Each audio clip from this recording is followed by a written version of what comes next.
Welcome back to the Matt Vega Show. I'm your host, Matt Vega, and we are here to talk about the biggest news in sports, biggest debates in sports, and everything that comes along with sports. So, the NFL just wrapped up Week 18, and for the NFL right now, it's a major thing, because the oh so you guys remember that guy that came out at the end of the video, right? That patted me on my shoulder. That was my father, and he's gonna be sitting with us. He's gonna be watching, watching in the video. So he's gonna be hearing me blah blah blah and stuff like that, like you guys are. All right, so back to the topic. So NFL just wrapped up Week 18 this weekend. It's Wild Card Weekend. Okay, so let's start with the Steelers versus Ravens. The Steelers. I'm very surprised by how the Steelers are playing this year, because the Steelers signed less traded or signed Aaron Rodgers, the oldest quarterback in the league. Then at the beginning of the year, they start bad. They start horrible and stuff like that. And then now at the end of the year, they're starting to play good and stuff like that. So biggest thing is they played last night on Sunday Night Football. They played the Baltimore Ravens. That was a great game. The Steelers only won by a field goal. If the Ravens didn't miss the field goal, then we would have been talking about something else. But Baltimore, you're off to Cancun. So bye with that. So now you NFL has wild card weekend and all that stuff. The NFL for me, the NFL this weekend, the Seattle Seahawks are the Super Bowl favorite. And I think that the Seattle Seahawks have a very good chance of winning the Super Bowl. They have a very good chance. Big question is who's going to come out of the AFC? Who's going to come out of the AFC? Because you got the New England Patriots with probably the MVP quarterback in Drake May. You have the Denver Broncos with Bo Nix, who's a great quarterback who should be more of a who should run more instead of like passing the ball. I mean, he should pass it. Of course, he should pass the ball. He's a quarterback, but also he should run more. He should run more. You got the Denver Broncos. You have the New England Patriots. Then you have then you have then you have the Jacksonville Jaguars. I like the Jaguars. Jaguars play the Bills. The the Jaguars, as I said, are the team that could surprise everyone in the playoffs. Like you have Trevor Lawrence, who's a great quarterback and was a great quarterback in college, went to two national championships. And then after the Jaguars, you have the Buffalo Bills. The Buffalo Bills every year make it to the playoffs. They just lose in like the divisional round. For me, this year, the Bills the Bills need to go to the Super Bowl because Josh Allen yet hasn't went to the Super Bowl. He has not been to a Super Bowl yet. Josh Allen, jo- like imagine if somebody like Trevor Lawrence goes to the Super Bowl before Josh Allen and Lamar Jackson does before those guys. Imagine if he wins the Super Bowl before those guys.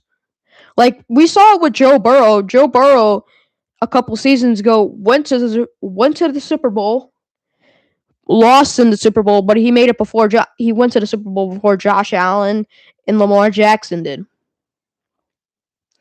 So that history could repeat itself with that, or you have the Bills and they manifest destiny kind of with that. And also in the NFC, there's a big. These are my teams that I think in the NFC. These are the teams that I think who could go to the NFL to the Super Bowl. Number one, you have the Seahawks, who are the favorite, like I just said.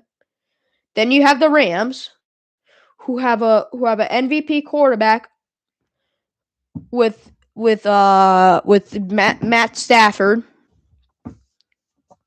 You have a great coach in Sean McVay, and then you have Puka Nakua, you have Devontae Adams, you have Kyron Williams, you have all these great guys on offense, and then you have a defense to complete the roster. Then after that, who do you like put? Well, you got the Bears right after the Rams. The Bears are the team in the NFC North and probably in the entire NFC. Sure, the Lions proved like the Lions are kind of like took care of them. They were kind of giving them a beating until like the second half. And the Bears didn't look good yesterday. The Bears have a great quarterback in Caleb Williams, a tremendous quarterback in Caleb Williams, in my opinion. Then after that, after Caleb Williams, who else do you have in the NFC? Well, first you have the Eagles. Sure, the Eagles lost. The Eagles lost to the Washington Commanders, but that was just because they rested all their starters. And was it a good idea to rest all their starters, or was it a bad idea? I think it was a good idea, and I'll tell you why. You already have a clinched playoff spot, so you're automatically in the playoffs now. After that, all your players are rested, so you're gonna be ready. They're gonna be ready for the playoffs. They're gonna be nice and rested, and they're gonna probably look good in the playoffs. So they will look good. They're gonna look good. Then after the Eagles, the next best team. It's hard to say in the NFC because the Packers, they're Packers. They're not going to go anywhere. Packers aren't going to go anywhere solely because Michael Parsons is injured. You just lost your best defender. Like, he was the anchor of the defense. And without him, you're really going to start losing. And then you have the Carolina Panthers. Carolina Panthers don't have a shot at all going near the Super Bowl because the Carolina Panthers have been horrible all the year. They lost to the Tampa Bay Buccaneers. They only got into the playoffs because the Atlanta Falcons won. That's the only reason why they've gone into the playoffs. That's the only reason. So that's the only reason why. But my Super Bowl prediction is this: the Seattle Seahawks are going to play the New England Patriots in the Super Bowl. I think that that's the matchup in the Super Bowl. Cuz I think you have the best quarterback in the league in Drake May for the New England Patriots. You have a great coach in Mike Vrabel. You have receivers like setting pieces, even though Stephon Diggs is suspended. But you have all these great guys, and Drake May, if you look at its percentage completions and all those stuff, he has the highest in the league. So he's kind of the best. That makes him kind of one of the best quarterbacks in the league, if not the best in the league. So I think Seattle have a very good shot because they beat the LA Rams. And as I said, beating the Rams, they're the best team in the NFC. So that's going to put them up more further. And I think the Seahawks are gonna they're gonna take it all. They're gonna win it this year. So So that's my playoff predictions. Now, uh, now NFL breaking news and all those stuff and trending for the NFL. The Las Vegas Raiders fire Pete Carroll, and what a very good decision. What a very good decision on the Raiders' part. Pete Carroll's like 76 years old. He's like the oldest coach in the NFL. I wouldn't be surprised if he barely couldn't think, like, for how old he is. Cause Pete Carroll, I think what the Raiders need to do is, one, they fired Pete Carroll, which is one, they already did that. Now you need to draft a good quarterback. You need to start fresh. And starting with you either draft Diego Pavia or you draft Fernando Mendoza, who won the Heisman. If you have one of those two quarterbacks, then you're starting new life. Cause, cause they just need something new. And like Max Crosby, who's like your best defender, and he's the captain of the defense. He stands out above the rest of them. He he he wants to get traded. He wants out of Las Vegas. So you gotta keep him. You need him. You need him. But big question is, where would he go? Where would he go? And what would the Raiders get back for him? Yeah, if I was the Raiders, I wouldn't trade him. And that's my answer. Do not trade him. If he wants to leave, then trade him. But up to this point, just keep him. Just keep him. They'll trade him. Don't bring him to anywhere else. Now, we've talked about NFL news and NFL stuff. Now let's go on to NBA. In NBA, we have a lot of to unpack. NBA trade rumors, they just keep on coming and coming and coming and coming. So I think with trade rumors, I think the biggest one out of all of them is Giannis. Giannis Giannis to me is like he could be something. Like what if he go? Is the big question. Here's my teams on where he would go. Number one are the Lakers. You want to be like Kareem Abdul-Jabbar. You want to be like those guys. Then go to the Lakers. If not, then go to LA. To the Knicks. I'm sorry, to the Knicks.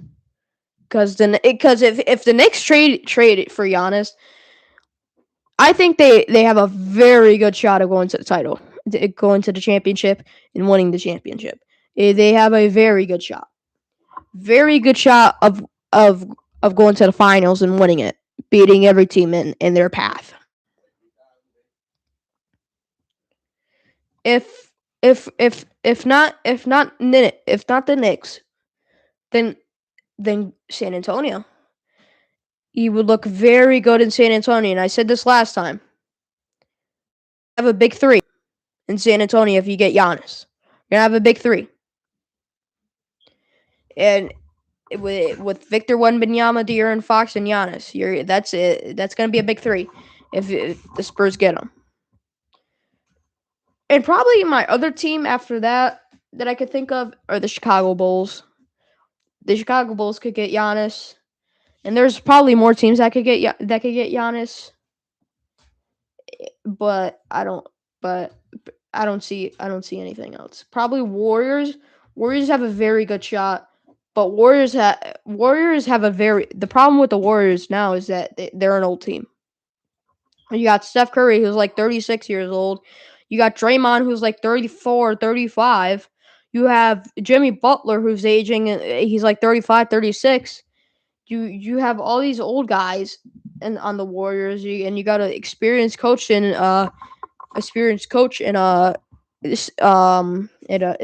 Steve Kerr. And I think the Warriors have like the roughest schedule in the league. Their schedule is rough, man. Because all their games are like away games probably now, and all they do is travel. And like they're an old team, so like when they get to playing, they they are they are very they're very tired. They're very old.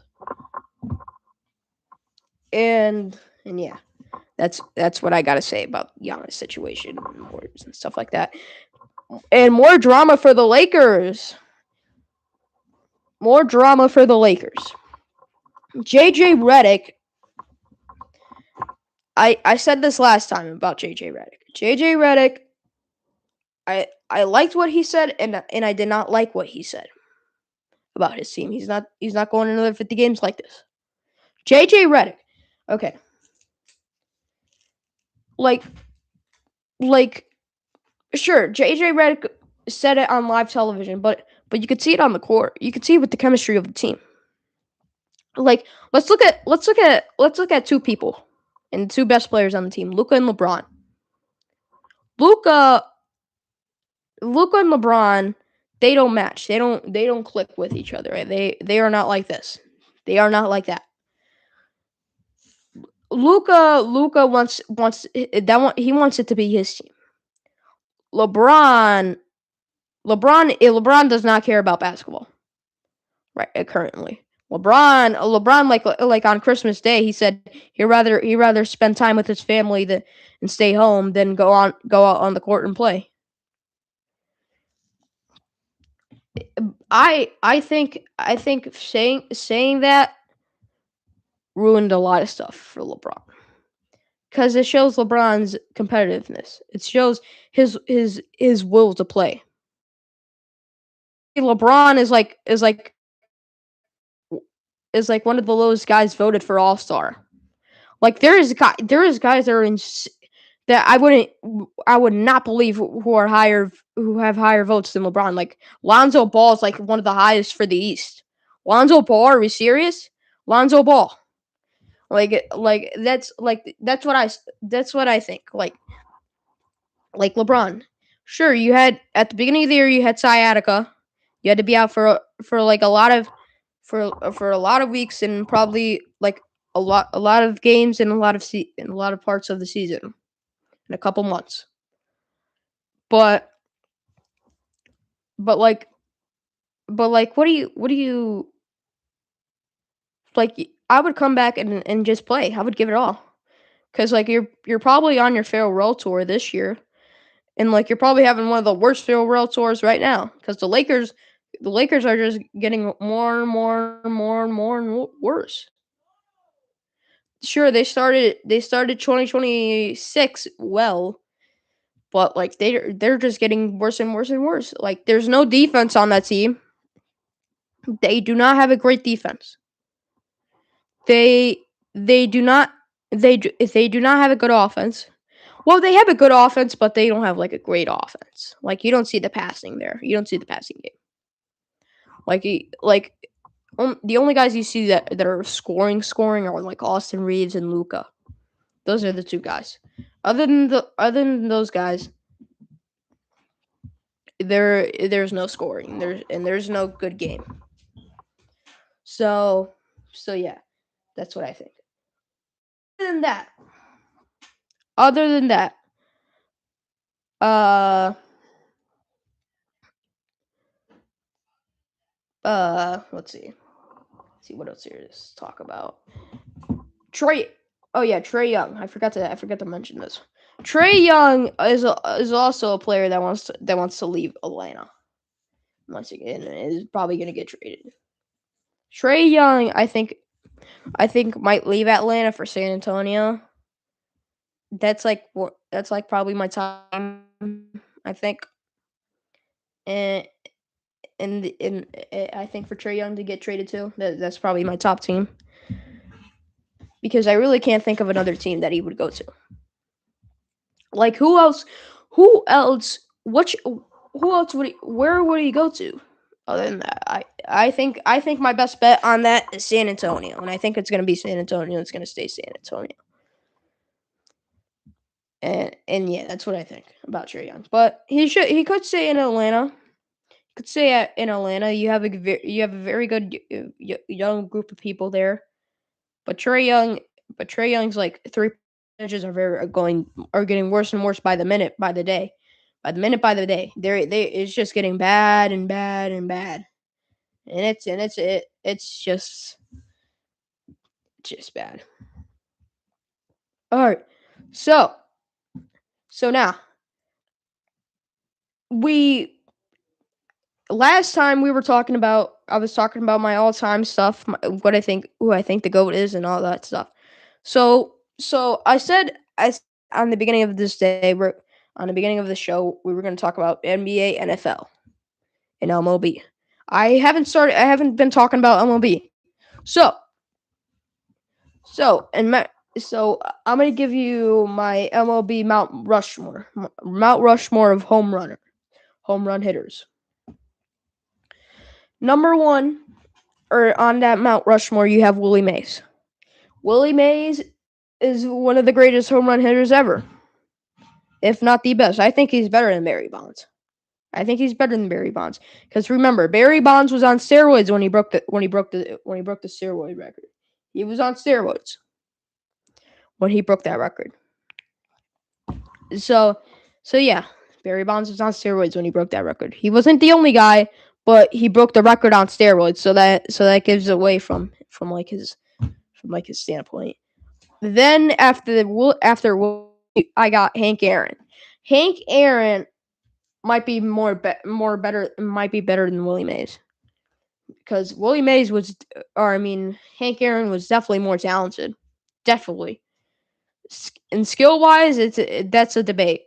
That's a debate that we could talk about on this show, because because like Willie Mays is like a two-way player, or Hank Aaron is a two-way player. Willie Mays is a two-way player,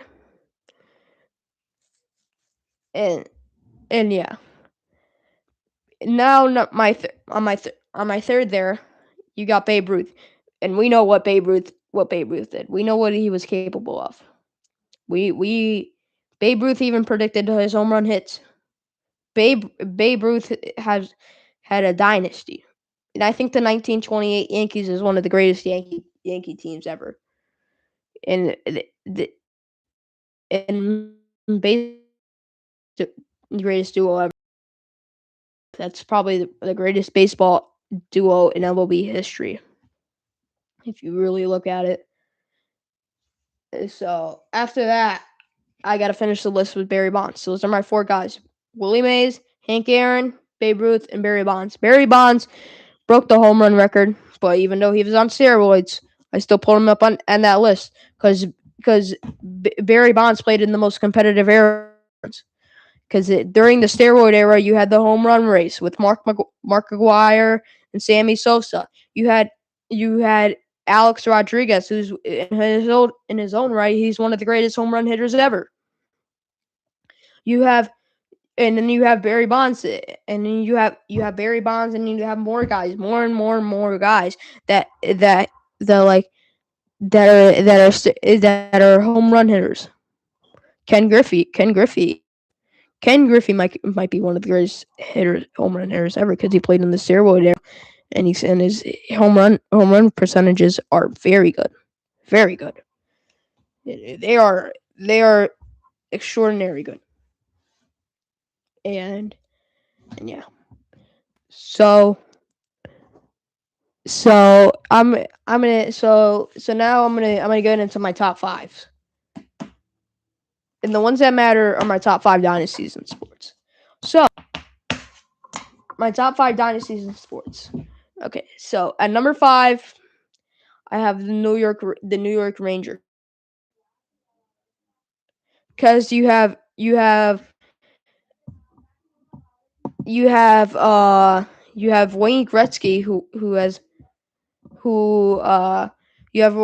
Gretzky, who's the greatest hockey or it might be. It depends. It depends who you have there. You either have Bobby Orr, or Gordie Howe, or Willie or Wayne Gretzky. And I think Wayne Gretzky is on the top of that list. But yeah, the Rangers are an original six NHL team, and they have and they're like top three in the most Stanley Cup titles. But I don't know a thing about hockey. I just know is that the Rangers are a very good dynasty. Number four. Number four are the Dallas Cowboys. Dallas Cowboys in the 70s, they won I think they won two in the 70s with Tom Landry. Yeah, they won two in the 70s, I think, with Tom Landry and Roger Staubach. Uh, and then their rivals.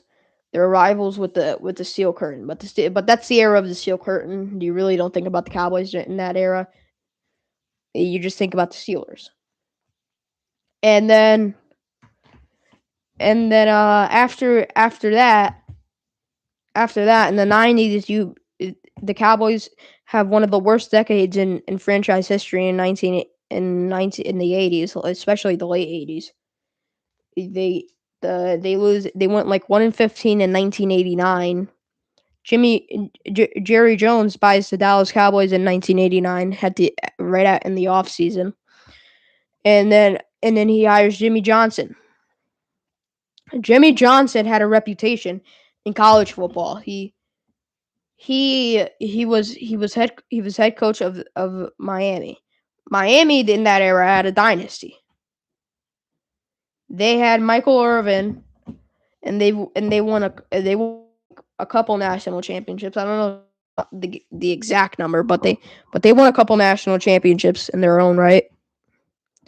Then then uh then yeah, they draft Troy Aikman, they draft Emmett Smith, and they draft Michael Irvin, and they trade Herschel Walker away to the Vikings for all those picks, and then after that they go and win like they go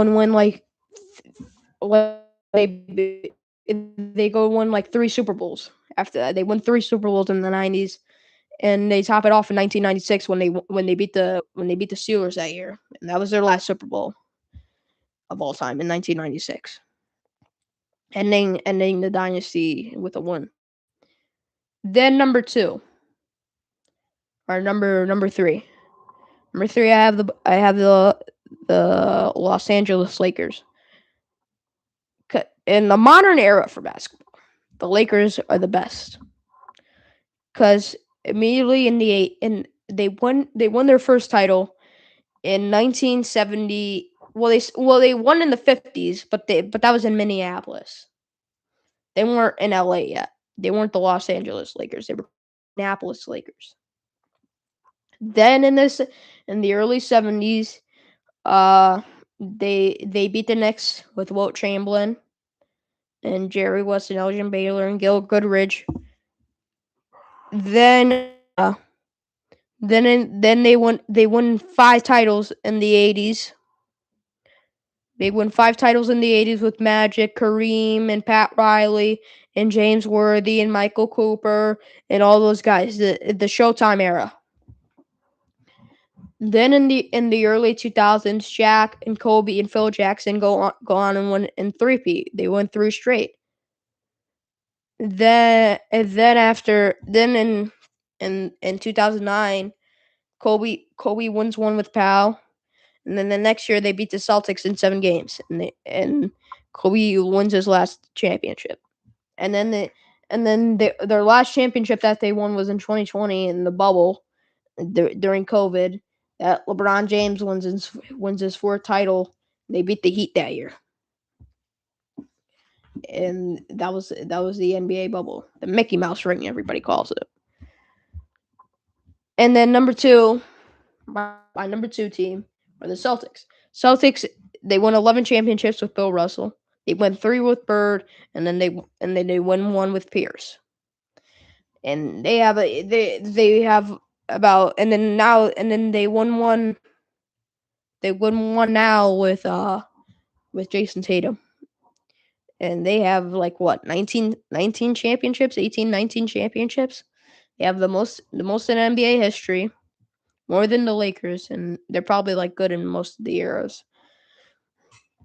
And then number one, you got to put the Yankees up there. You got to put the Yankees. 27 World Series, Reggie Jackson, Babe Ruth, Lou Gehrig, Reggie Jackson, Joe DiMaggio, Mickey Mantle, Derek Jeter, Mariano Rivera, Roger Clemens, A-Rod, the 98 team, the current edition now, the Aaron Judge and Carlos Stanton, Anthony Volpe, and all these guys.